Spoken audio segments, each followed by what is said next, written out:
Today is Tuesday. We practice buyers on Tuesday. What are the conversational things you can have today to get the most out of this conversation about buyers?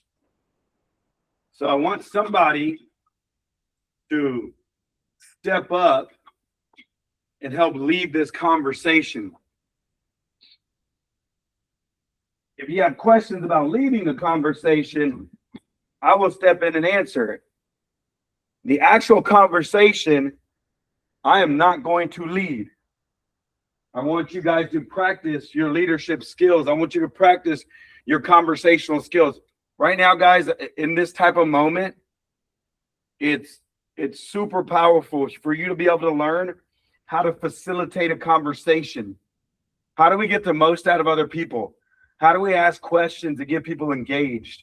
How do we control a room?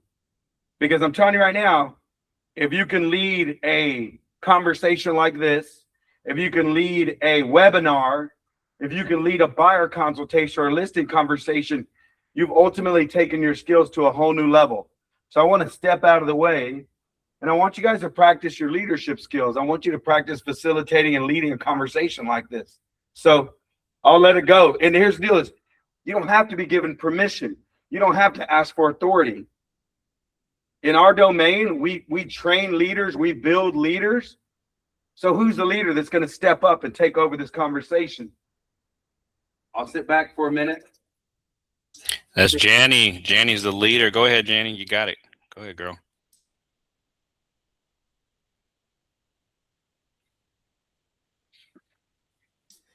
I wish, what's his name? Carlos was on. Carlos had a buyer question yesterday. I was going to answer for him.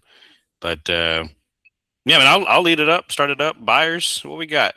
Obviously, the consultation, right? Buyer consult, the presentation. Yeah, it's obviously important to figuring out who the buyer is going to hire. They buy from who they like and trust first, right? They buy the person first before they buy anything else. I'm happy to help out with whatever you guys got. I think I saw Carlos coming. Carlos, you had a question yesterday. He was on and off. But what you got with buyers?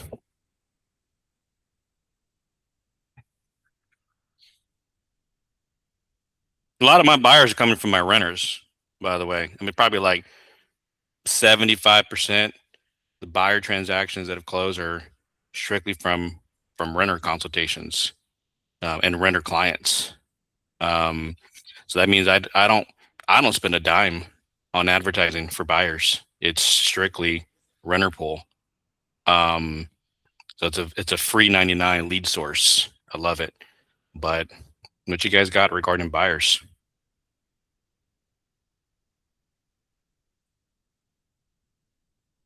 So Joe, what's another question you can ask? So in situations like this, nobody's stepping up, nobody's really talking. What's a question we can ask to get more out of the people on this call? Who currently has a buyer that you want to get pre-approved, but for whatever reason, they're just not doing it? Like there's a disconnect between them and lender. They're not getting the stuff they need over to the lender to get their pre-approval. Like they're just stuck. Like that's definitely me. That's all you guys. Yeah.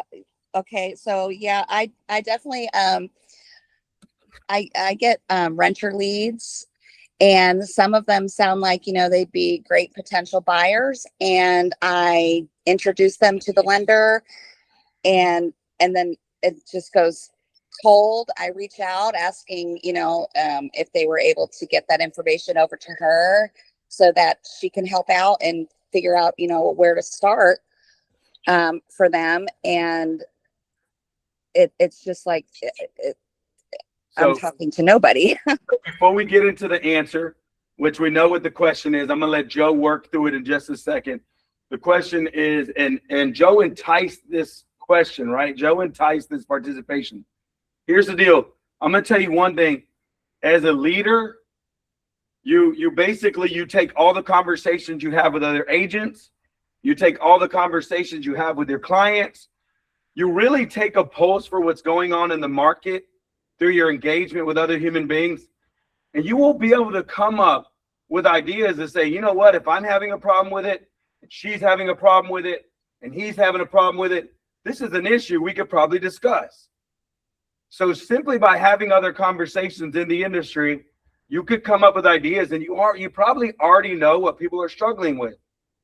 So it makes it easier for you to gear your questions towards things you know other people are struggling with, to bring things out in people. So Joe identified an issue. He knows it's out there. He knows probably more than one person struggling with it. And he asked a question in that direction, and it got people thinking to get Kelly engaged. That is a way to help control and facilitate conversations. And I'm going to tell you, this happens on all levels. So if you think about it, the problem that he's talking about, it's a consumer issue because the consumer is not talking to us, which stops them from becoming a client. It's an agent issue because agents don't know how to deal with it. And it's a leadership issue because we have to help these agents get engaged with the client. It's happening on all levels. It's not happening to just one person. So, Joe, now that you know the issue and you've already dug into it, she's already asked about it. How do we stop this feeling of they're ghosting me? How do we get people engaged? How do we build excitement? How do we turn renters into buyers, or get these possible buyers off the fence and get them freaking talking to us? What are some different methods? Because I know you got answers on this, Joe. Yeah. So what Kelly had brought up, that's something I dealt with early on, and I know a lot of agents do, and I hear it in the office, is the moment you make that introduction to the lender, client kind of goes ghost. Not all the time, but a good amount of time they just ghost. And it could be a variety of different things. And I used to run my business that way, and it was a lot of chasing. Hey, did you talk to the lender? Hey, it was a lot of that. And I'm like, man, I'm tired of that. I'm tired of doing that. So what I've noticed, the common denominator in all of that is the client has built trust and value in you, the realtor. You bring in Joe Schmo lender, like, well, I don't know Joe Schmo lender. Like, I like you, Kelly. Like, I thought, can I just deal with you the whole entire time, right? And now I have to go probably explain my situation all over again to Joe Schmo. Not only is that I don't know Joe Schmo, I don't have time to talk to Joe Schmo. Like, I don't want to talk to Joe Schmo. I'm afraid of, like, there's all these beliefs they have in their head that probably not going to happen, but it's a belief they have in their head that we as agents have to eliminate. We have to make them feel comfortable. We have to let them know when they turn that doorknob, what is on the other side. Because that's what prevents them from turning the doorknob, is they don't know what's on the other side. And do I want to go turning doorknobs right now, or do I just want to go back to my 9-to-5 everyday life and just keep my life simple and easy, right? Because this is uncomfortable territory. So that's one. It's just recognizing that people are people. That's just who we are. Second thing is taking upon myself what that expectation is, what's on the other side of the door. Okay. So I would just dig and pick my lender's brain on a lot of stuff, right? Like I would be the one finding out, hey, what's the score requirement? Hey, what about DTI? Hey, what about this? What about that? Like, I would tell the client, bring me your questions. Like, what do you think you would have? And I would find that out from the lender, and I would be the one relaying that information. I do that enough times until we're like, okay, I know all the stuff the lender's going to ask and need in the beginning, right? I've done it enough times to where I don't really need that lender introduction anymore. I don't need that, because that's where I lost people. Instead, the expectation now comes as, A, if you really want me to help you find a home, B, I got to know what that buying power is, right? I got to know what that looks like. I hear you. All this stuff sounds great, but I'm not the one that holds the coin. I don't have the bag of gold. That's the lender, right? But it sounds good. Like, this sounds doable, but we just need to get that stamp of approval from the lender. So next step, I'm going to make an email introduction. This is my process. I'm going to make an email introduction to my preferred lender. I'm going to put in there your situation so that she got an idea of what your story is. And I'm going to put in there a link for the online application. The expectation is you do your online application, social, date of birth, upload pay stubs, do all of that stuff, right? You do all of that stuff first.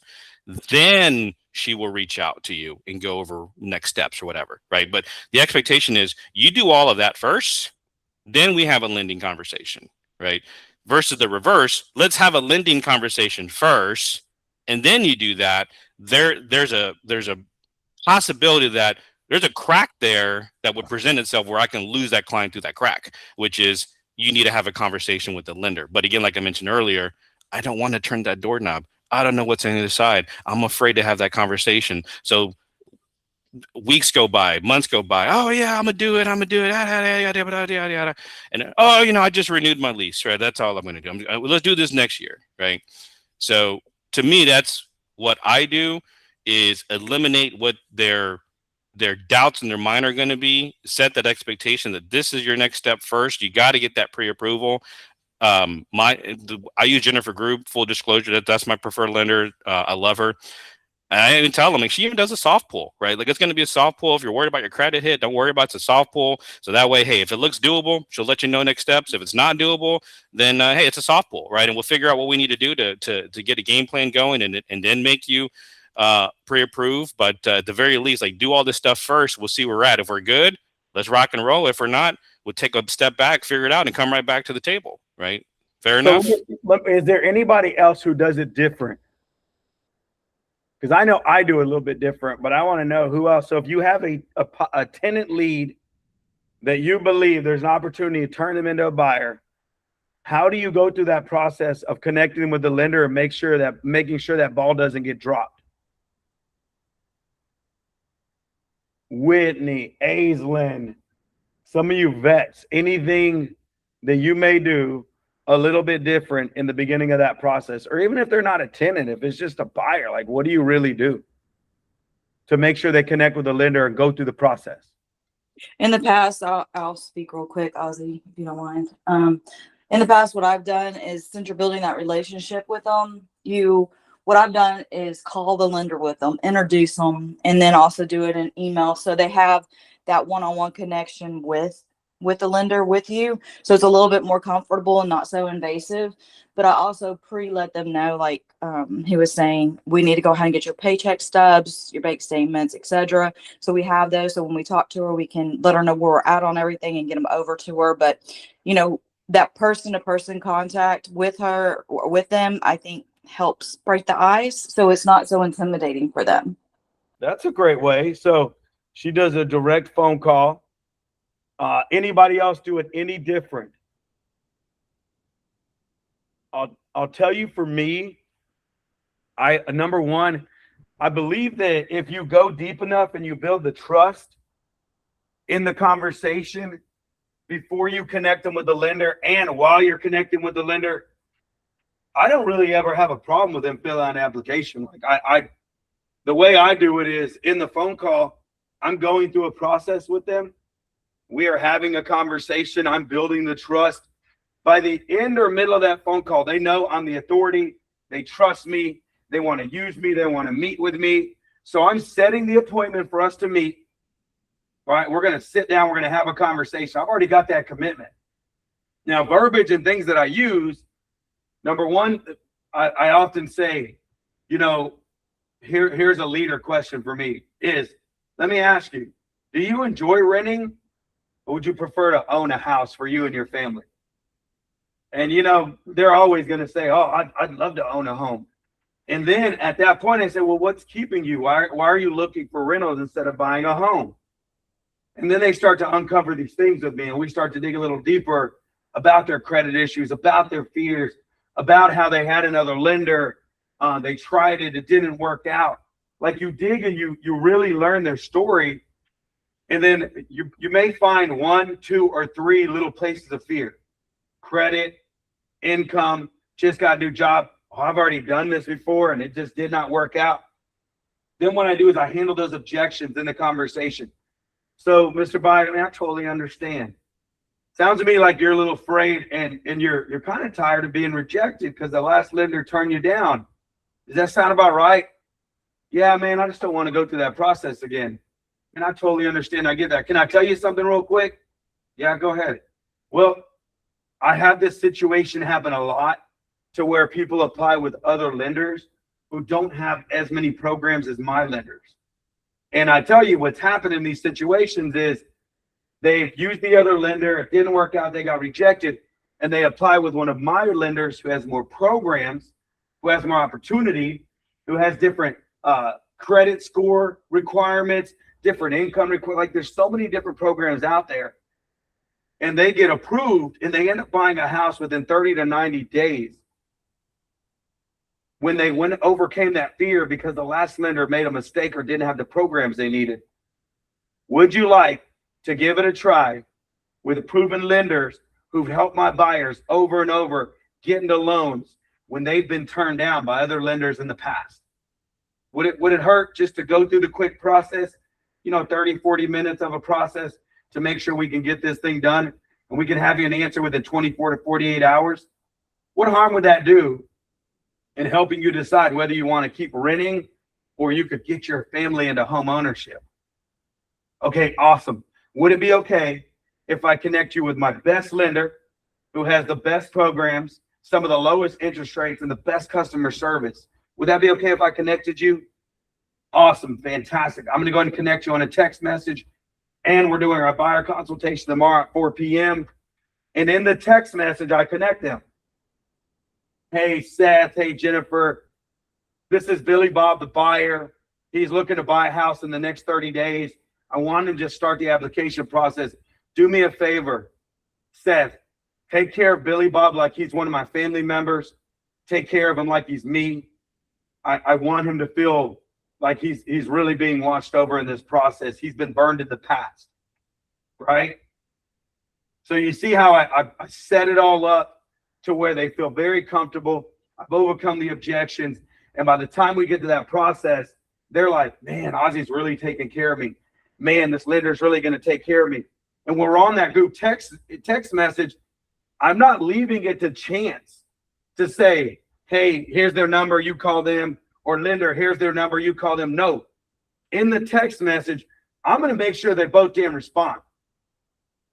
I'm going to make sure they both make a connection. I'm going to make sure that buyer is committed to doing the application today. I'm holding their hand and I'm giving them comfort in the process. Does that make sense? Does that help, Kelly?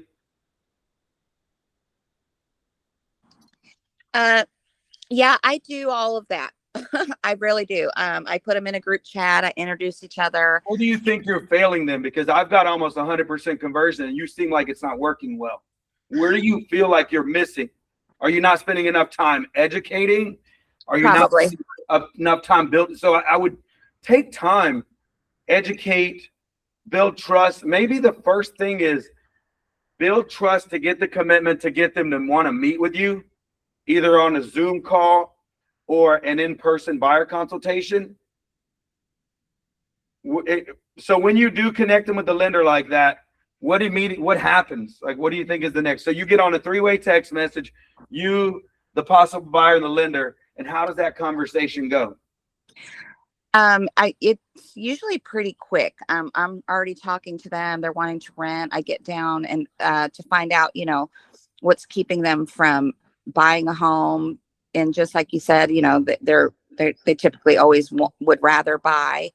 I get into their credit, and they feel like, oh, well, the last lender wanted 2 years of tax returns. And I said, well, I have a lender that can get around that with, programs that can help and figure out the best way to help you personally. And so then, they're okay with it on the phone. I introduce them, say, hey, this is Rachel. She's amazing. She's going to be able to help you and answer any questions you might have regarding your credit. And she's the one to ask. She's helped. I lie basically and say she's helped lots of my clients turn renters into buyers. So hold on. Instead of lying, what can you do? Because that may be your energy. Is they may feel that you're lying, and if you think you're pulling the wool over their head, but they can feel the lie because No, it's I'm a not good the liar. truth. Huh? No, I'm a good liar. I think you think I don't you want, are.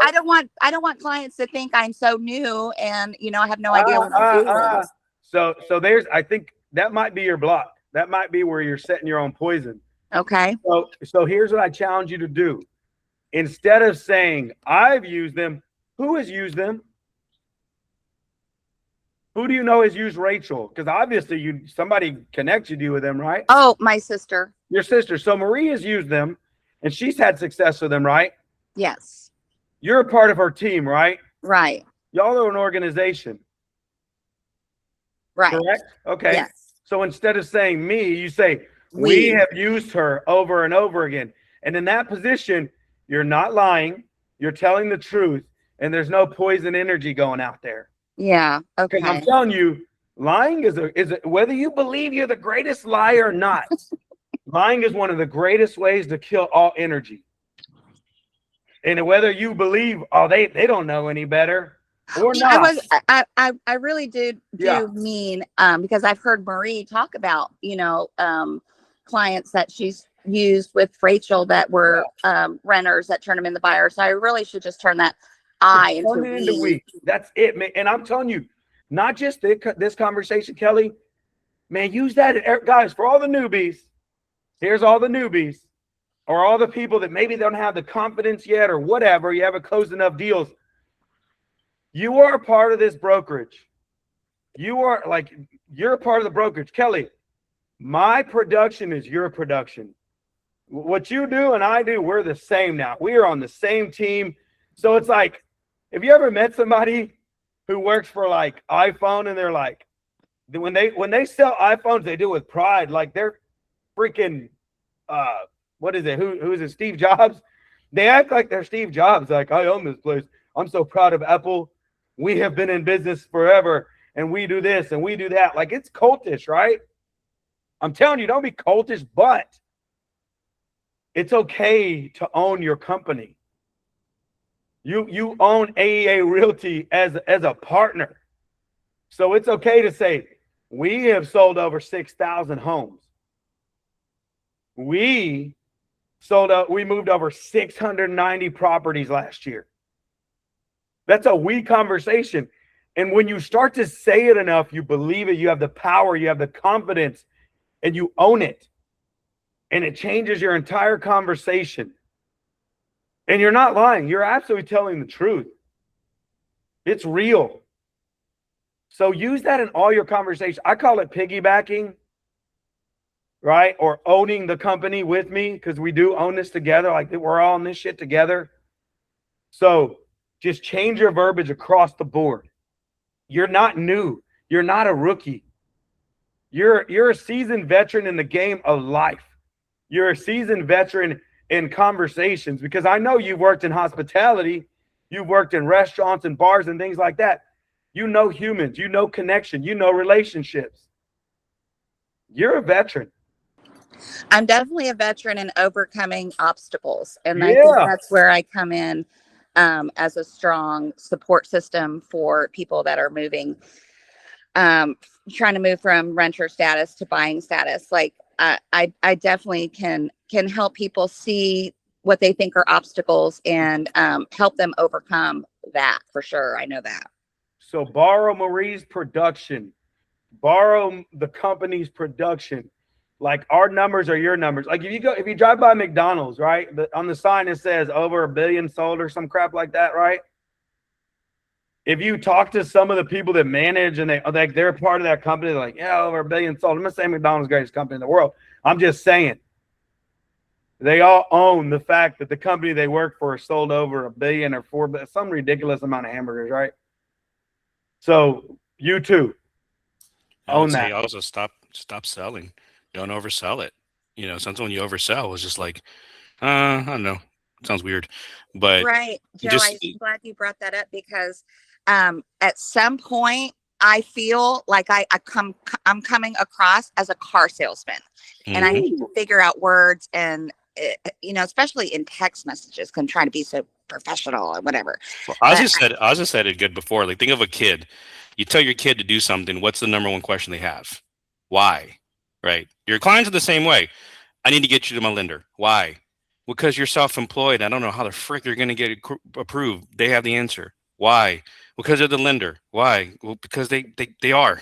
Like this, those are the things, right? You have to address those whys people have in their head. They're not going to tell you why, right? They're afraid to tell you why or ask why, right? They're afraid to ask why because they're embarrassed. But you're going to go to the lender because you haven't done tax returns, and before you file your taxes, maybe talk to the lender. You're self-employed, put everything in their hands so we figure out what the next step should be. Because without that, it's the blind leading the blind here, Mr. Client, right? And you and I are doing each other a disservice if we don't have the answer to this question. That's why. Yeah, you can learn. Eventually, you'll learn to pre-handle objections, right? You'll already over time you'll learn. Man, these are the top 3 problems I see with all these buyers that actually have problems. And if I can help them overcome these objections by handling before we ever get to it, then a lot of times I can ease their pain, and they'll trust me, and we'll actually be able to move forward together. So, man, this is a great conversation. I think, Kelly, thank you. Joe, thank you. Everybody else who's contributed, I appreciate it. But you're not alone. These are problems we're going to have, and we're going to continue to have in this industry. The different levels and layers of it. But I'm telling you right now, the number one layer that we need to learn to overcome is trust. We need to build their trust in us. When they trust us, then we can build their confidence in our ability to do the job. And those 2 things can feed each other. When they trust you and they have confidence in your ability to get the job done, there's nowhere they won't go with you. They will go with you wherever you need to. If they are not going with you, either you haven't built enough trust or they're not the right person. And that's a hard one to figure out. But I'll tell you, when you get really good at building the trust and confidence, and you've done this enough, you'll eventually come to that place to say, I don't think this is the right client for me. I've got 30 others that trust and have confidence in me. I need to focus on them. This one, not so much. But get really good at it before you start saying that. Do this a couple 100 times before you start saying that. You have to earn the right to place people in that bucket. All right. So that was a great buyer conversation. Does anybody feel like they grew from that? Did you learn from that? Did that help? For sure. Let's go, Kelly. All right, here we go. It is time for gratitude and bucket fillers. I need at least 2 or 3 gratitude and bucket fillers to get on to the next part of the meeting. What y'all got? I'm grateful for just the small things that, I've been waiting for, a bigger house and better yard and I'm just grateful for where I'm at right now. And it may not be the best place in the world, but it's my little place. And I'm learning to be grateful for it. Let's go. Sometimes we have the dreams for these big, beautiful things or something bigger or something better. And we get there, we realize this isn't everything I thought it was. I need 2 more gratitude and bucket fillers. What are y'all grateful for today? I'll give y'all a second, and I'm going to start calling on folks. I'm grateful for something. What you got? Let's see. This past weekend, go spend some time with family. I mean, it did, of course, involve real estate as well because it is summer and that's just the job we're in. And so it was just nice to go spend time with family in the Austin area and just be able to look at just a different realm of homes and everything, and just being able to spend time with my sister who I don't get to see very often. So just grateful for that family time, really.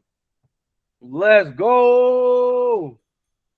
Guys, if nothing else, I'm telling you right now, if your business world is falling apart, if you're not making the money you want to, if you're having financial struggles or things like that, guys, if nothing else, bring it down to this. If you got your health, you got everything. If you got love, you got everything. If you got family, you got everything. So I love that. I'm going to call on somebody. So Ashley Green, what are you grateful for today? Your face is right here next to me. I got to call on you. She listening? Can she unmute? Ashley Green going once, going twice. Sold. We'll see if she hops back on. But I'm going to move right next to her. Mark Carrion, what are you grateful for today? What's going on? What's up? Can you hear me? Let me. I think he's talking. I am grateful for. Yeah, can you hear me? Can you hear me? Can you Yeah, hear me? yeah. If you turn off the camera, sometimes it can come through. Yeah, turn off the camera, keep on your mic, and then talk. Because Can you hear sometimes it slows down the feed. That's better. I can hear you much better.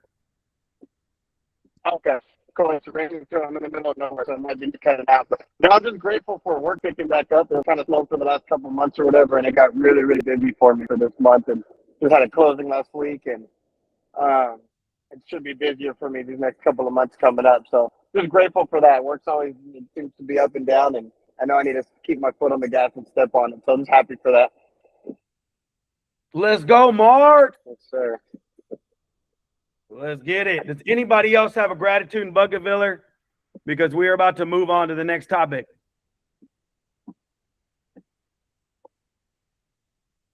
Going once, going twice. Sold. All right, guys. It's Lead Generation Tuesday. I mean, this is always a topic. We've always got to discuss it.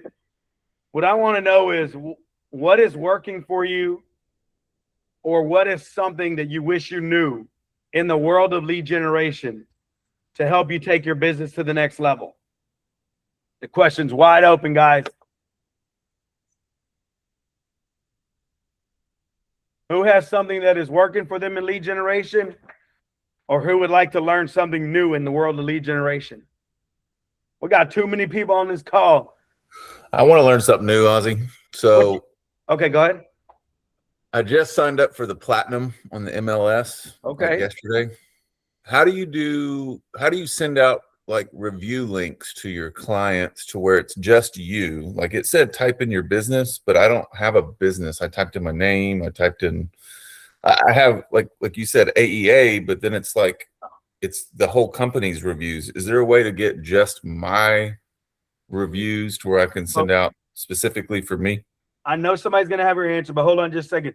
Have you gone to orientation and then the hard tools class? Have I? No. Okay. So guys, this is the first precursor to all of this. If you're new to HAR, or even if you're a vet, actually everybody right now, I'm telling you right now, HAR is coming out with so many new tools. They have the CRM, and they're actually putting AI in the program for us. Like there's so many things going on. At very minimum, go to orientation. So go on to HAR, run the search for classes and real estate courses that HAR gives. Almost all of them are free. If nothing else, I think it's like a $25 deposit that you get back. Go to orientation. Go to Matrix for beginners, or they have like an intro to Matrix, which helps you use the MLS at a higher level. And then there's a class for all these tools like this right here. Go to that class, and I'm telling you, it's going to blow your mind, especially if you just signed up for Platinum. You just started paying more money.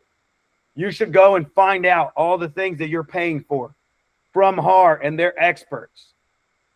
Now, the only person I know that uses these reviews at a high level is Whitney, I think. Who else uses the reviews? Because I actually don't. Well, Sherry does. She uses them and does a good job with them. Okay, so I think she's a great person to ask. Who else? You will only get that link for a personal review when you actually sell something. Ah, okay. So once it closes, HAR sends you a link that says invite your client. You put your client's email in. You text your client, hey, you're going to get an email asking for a review for me. Please check your spam.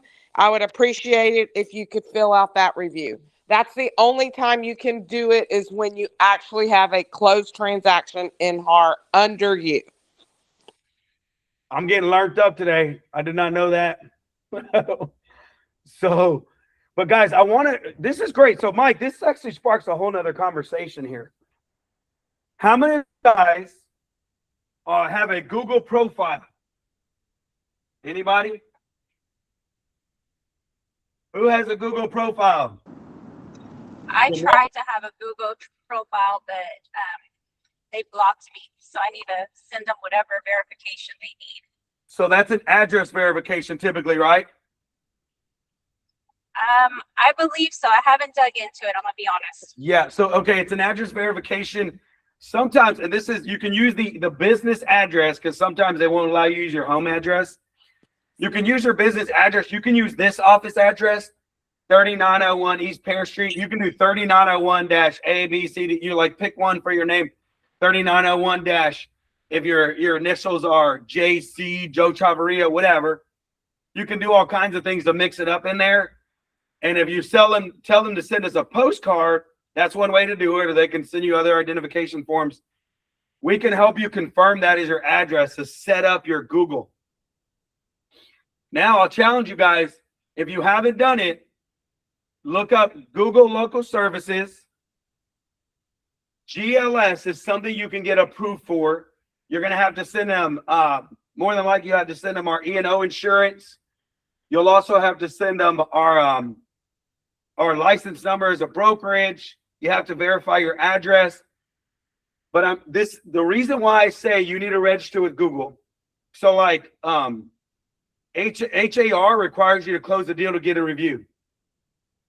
With Google, you do not have to close anything to get a review. I want you to think about how reviews work.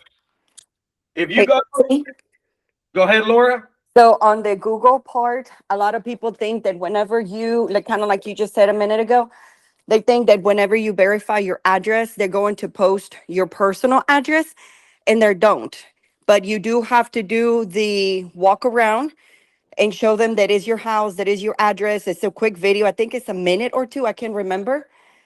And they verify you sometimes in 10 minutes. Sometimes it takes 24 hours.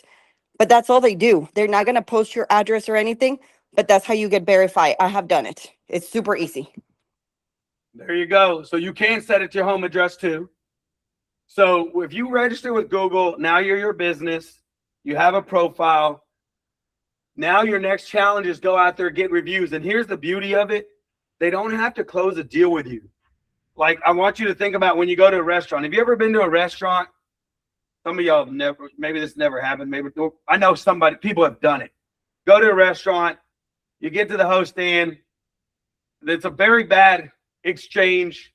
Maybe they talk to you crazy or say something stupid to you, or whatever. I don't know. Maybe you walk in, you see a rat run across the floor, and you don't go in and buy food, and you don't exchange money, but you can still go give them a review, right?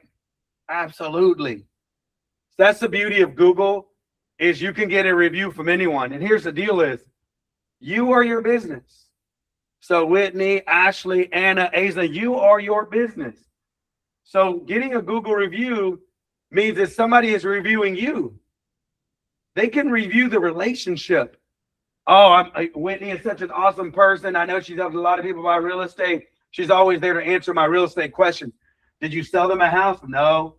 Did you close the lease? No. But if they have had an interaction with you and they put it out there as a review, they're just telling about their engagement with your business. You can get hundreds of those reviews.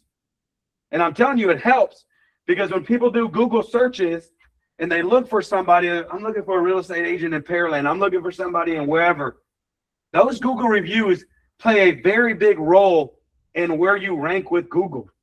Google reviews, how many people are visiting your Google profile, how many people actually check into your location and visit your location. Every time somebody puts your location in as an address, as a map or whatever, or clicks on your Google profile and then clicks direction and goes to where you're at, it feeds your Google profile. So it's really important to go ahead and build your Google as soon as possible. And Yeah, that, unless you ain't Let got me no tell you, business, then call the damn leads. If you ain't got no business, Let me just tell you call a quick story too, Ozzy, man. So there was a for sale by owner I looked this guy up. I call him. He had no intention of using a realtor. I got an in-person meeting with him, toured the house, called him again, set up a second meeting. Me and Sherry toured the house. We made our pitch to him saying, hey, I think we can sell this for you and net you more money. He was very interested. I even went to his own personal house, a separate house, sat on his couch with him, went through everything. He was really impressed. But ultimately, we lost that listing. And he went with another agent in town because he went to look as he Googled top agents in Lake Jackson, and me and Sherry don't come up because AEA is out of Pearland. So he went with a different agency who didn't do crap to get the listing. She didn't even like go over there. Ended up getting her just because she came up on Google. And that's more SEO. That's more Yeah, SEO. that's more SEO type stuff. What's a SEO? So Google local services. So this is what they did. This is what we do. And we do it everywhere, to be honest with you. It's all over Houston. It's in Angleton, Missouri, and all that stuff. But here's the deal, guys.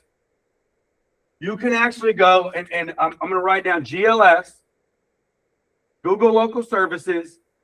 So what we do is, first of all, you have to have that Google profile. And then you have to register. So once you get it approved, you register with GLS, which is Google Local Services. Almost anybody can do it for any industry. You can do it as a contractor. You can do it for insurance. You can do it as a real estate agent. So now you're registered with GLS. What we do with GLS is you actually can you can do paid ads. Here's the deal is if you don't have enough reviews, or 5-star or whatever, if you don't have enough reviews, it's not going to help you a ton. So you got to get your reviews up as quickly as possible. You got to make sure your profile is easy researchable, and you can do research on it. So honestly, the image is not me. So for AEA and Ask Ozzy and all that stuff, the image is not me. It's actually an image of somebody who's been on the team for a long time, and it's a great background. So and this is statistical, guys. This is what we got from somebody who actually worked for Google. They helped us set up the profile. It is typically going to be an attractive brunette female with a gray background, tends to get more clicks than anything else. It's so strange. I don't know why. Those are the numbers. So that's what we did. We used somebody within the company. We placed in the profile. They are the profile picture, because we used to use a logo and that did not help. We had to do all our research. So now, great background with the picture and reviews. So I'm going to call that proper setup. So what you say is you need my picture, right? Let's go. Right. So set up yours and use your damn picture. Right. But So Ozzy, I'm a bald male. So how does that work? No, that's what we're looking for. find somebody else, or just go with what you got. Right. Set something up. Aren't you on a team with Penelope and all these guys down there in the South? Perfect. Okay, swap it up, man. So now here's the kicker, guys, is we set a budget of $5,000 per week in ad spend. But here's the truth is we only did that to increase our position with Google. We do not spend $5,000 a week. Maybe we spend about $1,100 a month, even though our ad spend is set to $5,000 a week.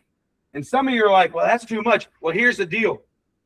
The leads run about $38 a lead that we get from GLS. And here's the deal is, if it is a bad lead, we send it back and they remove the charge.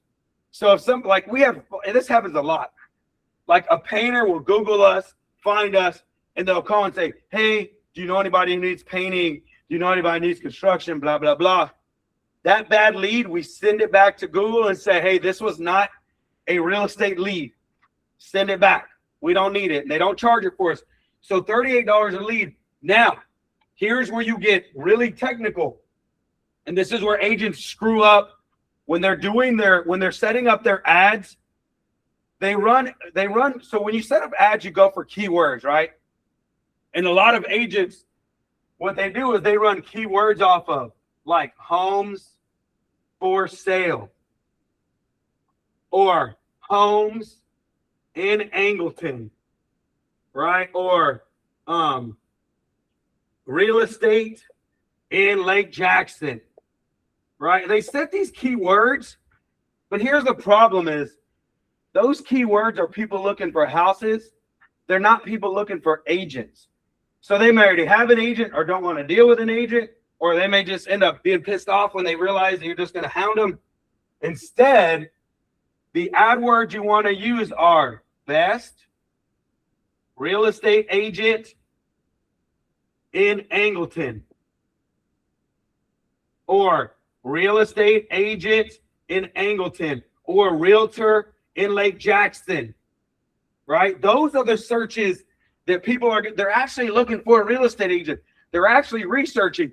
So what happened in essence, Michael, is that that person went and Googled, the other person was registered in GLS.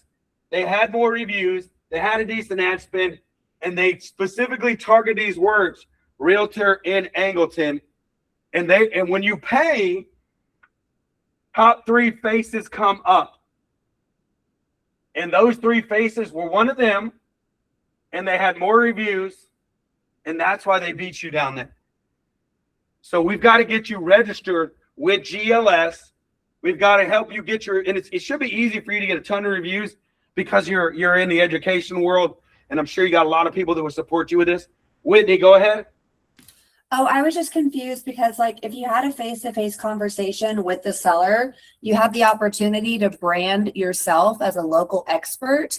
And I don't understand. I mean, again, like all that SEO stuff is a little above my pay grade and I definitely don't do it. But it's kind of like you guys could have your own website or your own Facebook page and just like really, you know, market all of your Lake Jackson, Angleton listings and just let him know, like, yeah, my brokerage office is in Pearland, but like we specialize in this area. Like you had the opportunity to educate him about your, you know, like your market area. So I don't think it really matters where the brokerage is. Mhm. You guys have the opportunity to kind of like create your own thing within our thing. So what I would say specifically towards you guys, Mike, and what Whitney's talking about is you have Sherry and you guys move product down there. You guys move Lake Jackson and Angleton. So what you do is go to Sherry's hard profile, right? And y'all are a team. So take that hard profile where she has all the properties she sold. And in your listing presentation, make sure they have a link to that, right? Set up your Google, get your reviews up, send them a link to that. So control the data that they're looking at, because when they do go searching online, so what I do is I have an email that has my hard profile, my Google. I even have my home light review system set up or whatever. Like any places you can go to find information about me that I feel like give me credibility, I send them an email with those links, and I kind of control and give them the information up front to say, this is all the data you need to know that I'm the best person for you. And in that listing presentation, try to go over some of that stuff with them. Does that make sense? Like you, Yeah, and Sherry, you know, Sherry had a folder. She had her 90 plus whatever 5-star reviews and everything. I mean, maybe they just didn't like us. I don't know. It's possible, Whitney, but I mean, I'm just going by what the guy said. But I will say this: I've talked to 1 million people down here, and for those of y'all who are not familiar with this area, it's very, very different than Pearland. It's a small town atmosphere. Word of mouth is everything. There is some established local agencies down here. And when people think real estate, they think Birdsong, they think Mega Realty, they think Tammy Bell, right? They've never heard of AEA in Lake Jackson. So we're trying to build that brand recognition. Like it's a big thing down Sherry, want it- Sherry's the brand. Sherry's the You brand. don't want it to be AEA. You want it to be the Sherry Fell team. yeah. Okay, well, I guess that's the nail on the head right there. And I would work on your visibility, like do like client appreciation or events throughout the community and specifically target becoming a name brand in the community. Yeah, I you're right. will tell you, anytime I've gone down to Lake Jackson, Angleton, or whatever down there to compete for listings, I never lose. I won't lose to Tammy Bell. I won't lose to Birdsong. I won't lose to Mega. Like when I leave the room, they're not signing with anybody else. They're either not selling or they're using me. I've never had a problem with that. And I might just launch a campaign to take as many listings as I can down there now. I Yeah, think that's Sherry does a great job at all the offline stuff. If she puts all that stuff online, she dominate out there. So it's just a matter of getting all that offline stuff put on Ooh. online, and that's it. Let's work on taking People her. have referred to me down here, the realtor with the crazy hair, and I'm taking it. I'm like, hey, if that's what's making me stand down here, yes, that's me. I'm the girl with the crazy hair. LazyWithTheCrazyHair.com. I like it. Let's go. Yeah, and that's so keep building it. I mean, I would challenge you all to get together, create whatever it is, your brand under the Sherry Fell team or whatever y'all are working. Get behind like building that as a community and saying, you know, it could be client appreciation movie events. It could be open houses where you have like a snow cone truck out there and have your lender to pay for it. And your lenders and vendors will help you pay for those movie events. Put on community events and establish yourself as that person. You want to separate yourself from everybody else. Yeah, and I do think we're moving in that direction. We're definitely gaining traction. It's just, you know, we're at the beginning stages of it. Yeah. Well, heck, let's do this. Let's get all of us on a coaching call with Sherry and let's get real purposeful about it. I'm down with it.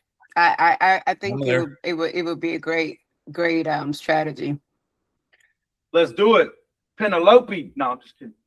Are y'all ready? What time is it? 8:56. All right. Thank guys. you, Whitney, by the way. Appreciate your input. Thank you. You're welcome. Anything else, Whitney? That is all.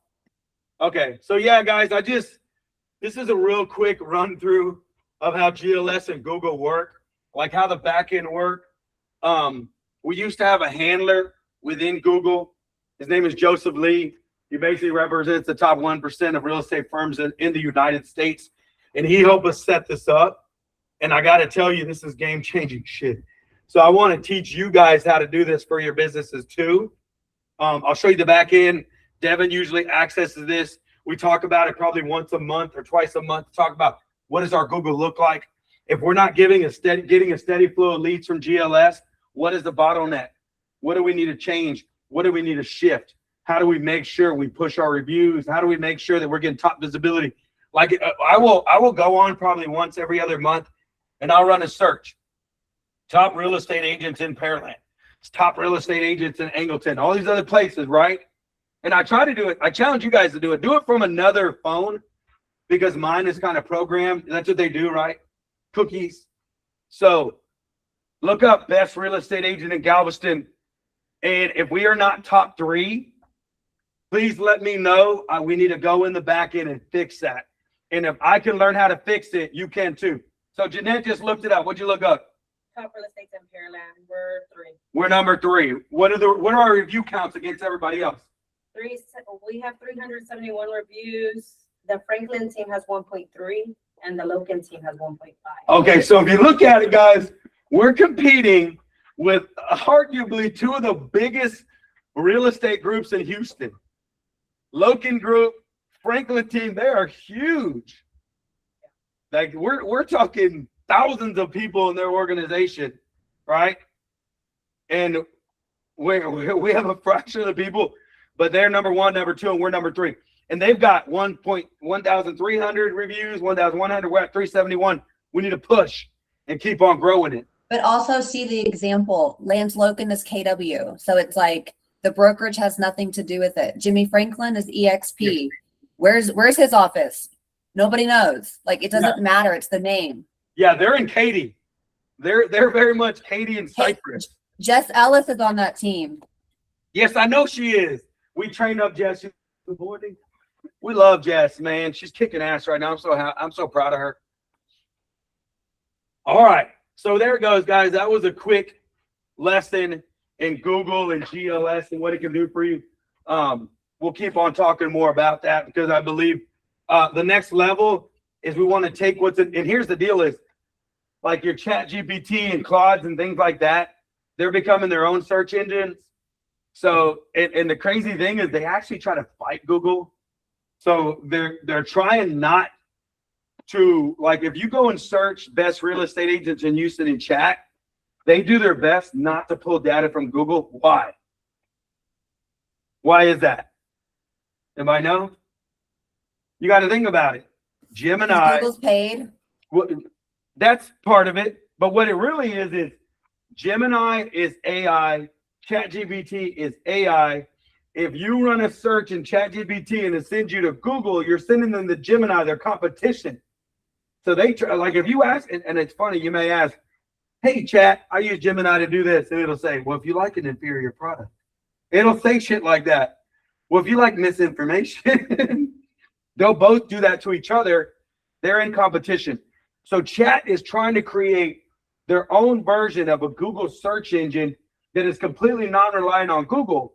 So also work on building your ChatGPT. Start searching. So when you run a search in ChatGPT, best realtors in Pearland, best realtors in Angleton, or real estate agents in Angleton, Lake Jackson, whatever, run the search, see who comes up. And the beauty is it automatically teaches you what to do. So it'll say, if it says another real estate agent, you'll look and you go down, and at the bottom, there's usually 1 to 3 or 4 little links. Click on those links, and that's where they got their sources. Okay, great. If their source was this website, this website, this website, and this website, ask yourself, how do I infiltrate and get into that website to where now I can start showing up in these realms? Play the game. That's how you do it. But Google and Gemini, so if you're in Gemini and you're winning on Google profiles, you're going to win in Gemini. Like, this is how you win in Gemini. ChatGPT is going to be a whole nother game because they're trying to compete and not go that way. So study ChatGPT and you can win. I got to say, that's a really good place. ChatGPT, if you know, people say the common person is beginning to know GPT as AI like anything else. Like it's becoming the next Google, right? I don't think they'll ever catch them, but they're a close second place when it comes to AI searchability. Know what works. So I challenge you to look yourself up. I challenge you to search top agents in the areas you want to dominate, top real estate agents in Alvin. See who's getting favored. Go to the bottom, look at those links, study those links, get into those sites, and dominate. Cool? Does anybody got any other questions about this? None? Did everybody feel like this was a good topic? Did it help? Yeah. Good. Yes. We all need to learn how to play the game. And if you don't know how to play the game, Joe said he's got a guy to help some of this stuff. We have other people. If you want to set a coaching or a day with me, I'll go a little bit more in depth, maybe show you what it looks on the back end through the screens as far as whenever we're in our profiles and how we set them up. Like, we can do all this stuff. Cool. All right, guys.